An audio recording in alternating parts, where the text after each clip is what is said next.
जमहूरी इस्लामी ईरान के इनकलाब की 47वीं सालगिरह मनाई जा रही है और इस वक्त वफाकी दौर इस्लामाबाद में भी काफ़ी गहमा गहमी है। सरीना होटल में एक मरकजी तकरीब का इनेकाद किया गया जिसमें सदर मुमलिकत आसिफ अली जरदारी मेहमान खुसूसी थे। मनाजिर तेहरान के हैं, इस्फहान के हैं, मशहद के हैं, कुम के हैं, जहां पर एक बड़ी तादाद में लोग निकले हैं और ये एक बड़े अरसे बाद जो है इस तरह की गहमा गहमी, इस तरह का जज्बा, इस तरह का जोश जो है वो ईरानियों में नजर आ रहा है, क्योंकि मुसलसल ईरान को अमेरिका की तरफ से धमकियां दी जा रही हैं। उन धमकियों के बावजूद ईरानी कौम ने एक मरतबा फिर अपनी हुकूमत के साथ और अपने इस निज़ाम के साथ अपनी वाबस्तगी का इजहार किया है। ये इजहार न सिर्फ आपको ऐसे नजर आ रहा है बल्कि हमारे साथ कुम से जो है वो अल्लामा आरिफ हुसैन वाहिदी जो कि सीनियर सियासतदान हैं, एक बड़े मजहबी रहनुमा हैं, उन्होंने हमें ज्वाइन किया है। उनके तासुरात क्या है वो आप समाअत फरमाएं। रहमतुल्लाह अलैह ने फरमाया था, इनकलाब मा इन्फिजार नूर, यानी ये इनकलाब इस्लामी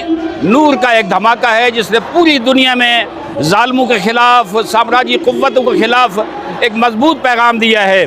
आज 47 साल गुजरने के बावजूद हम ईरानी कौम में वही जोश व जज्बा देख रहे हैं जो आज से 47 साल पहले था।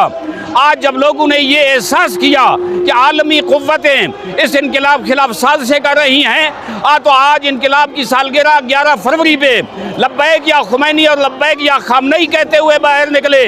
हम यहाँ इस अजीम जुलूस में, इन एहसासात और जज्बात में इस जुलूस में शरीक है। पाकिस्तान की गयूर अवाम की नुमाइंदगी कर रहे हैं। इम्पोर्टेंट है कि इजराइल के ईरान के साथ जो जंग हुई है उसके बाद ये पहली तकरीब है जो पाकिस्तान की इंडिया के साथ पाकिस्तान और इंडिया की। तो इसमें इम्पोर्टेंट चीज ये है कि सदर ममलिकत वज़ीर आज़म भी आ सकते थे लेकिन रियासत का सरबराह आया, हुकूमत का सरबराह नहीं आया, तो ये बड़ी अहम सिग्नलिंग जो है वो पाकिस्तान की जानब से की गई।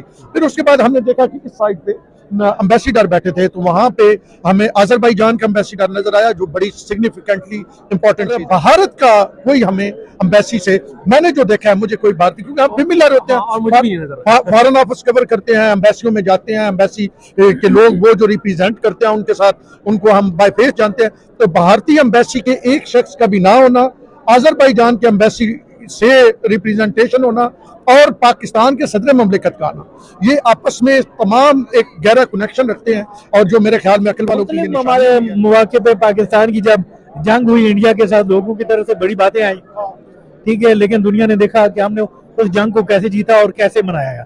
जब फिर ईरान और इसराइल की जंग हुई तो उसमें भी दुनिया ने देखा कि जब जंग जो है वो, हम तो ये कहते हैं ईरान उसने फतह हासिल की, बड़ा उसने जो है, हालांकि इतना दुनिया के वैब गुमान में नहीं था कि इतना नुकसान जो है